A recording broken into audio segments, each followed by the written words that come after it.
there is a very, very inconvenient truth that we as a civilization are actually destroying ourselves. But the good news is that today here, we are showing awareness that Live Earth took place this weekend at Giant Stadium in New Jersey as part of a series of concerts held worldwide, spanning from Japan to Brazil.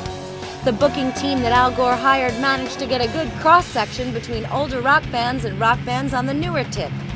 Not only was it an education for the audience, the process was also a learning experience for the artists. AFI talked about Live Earth and how it has affected them.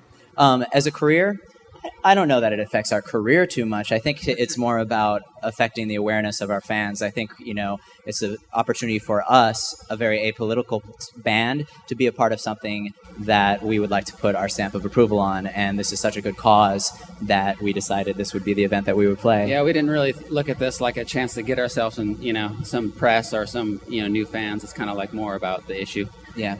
KT Tunstall talked about what she's learned about going green, the term used for being environmentally conscious. I mean, average American puts out 15 tons of carbon a year, and as a musician, when I'd sold 500,000 copies of my record, I was up to 650 tons of carbon output in 1 year, and I've now sold 3.5 million records, so it's a really considerable amount of carbon emission for one person. So what I've done, as I said, I use biodiesel on the buses, but I offset a carbon neutral. Right from the beginning, I was very lucky. I met a chap called Dan Morell, who started up a company called Global Cool. And Joe Strummer was actually one of the first musicians to offset carbon emissions with CD output by tree planting. And it is a stopgap measure. It's not really a solution, but at least it's kind of carbon storage until there's a better way of production that's developed. But so that was right from when my album came out about 3 years ago in the UK. So I've now got 6,000 trees in Scotland munching away at all my carbon output, which is great. Taking Back Sunday also talked about delving into environmental issues, which affect both performers and audience members alike. As far as trying to not be, preachy, I think we've done that by internalizing the things that we want to do ourselves as a band and having that sort of speak for itself.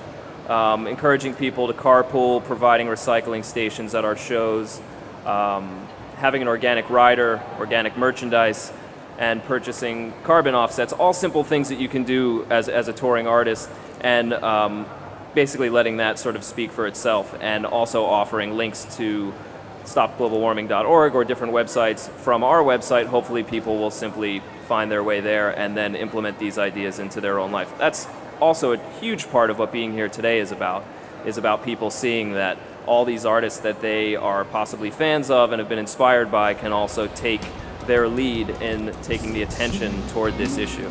The Live Earth shows reportedly reached the 10 million streamed mark on Saturday, with more internet viewing in the days to come.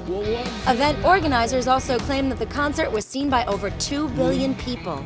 The concert put forth a series of environmentally conscious pledges for artists to impart to the crowd and for the general public to integrate into their lives so they can have a positive impact on the environment.